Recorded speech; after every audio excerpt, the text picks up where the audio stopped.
అర్థం చేసుకునే వాళ్ళ కోసం మనం ఎన్ని మెట్లు దిగినా తప్పులేదండి.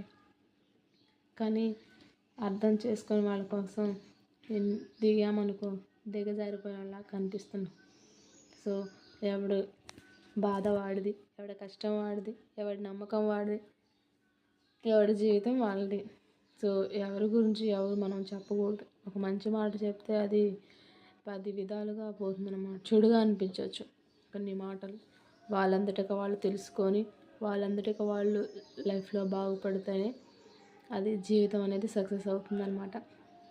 కాదులే మనముడే కదా అని చెప్పి నువ్వు ఇలా చేయవా, అలా ఇలా చేయయ్యా, నువ్వు ఇలా చేయని చెప్పామనుకో వాళ్ళకి ఏదో మనమేదో వాళ్ళని నిందిస్తున్నట్టు కదా, మనం వాళ్ళని ఏదో ఎగతాళి చేసినట్టుగా మాట్లాడుతుంటారు. సో అలా కాకుండా ఎవరి లైఫ్ వాళ్ళే డిసైడ్ చేసుకోవాలి. Please like, share and subscribe my channel.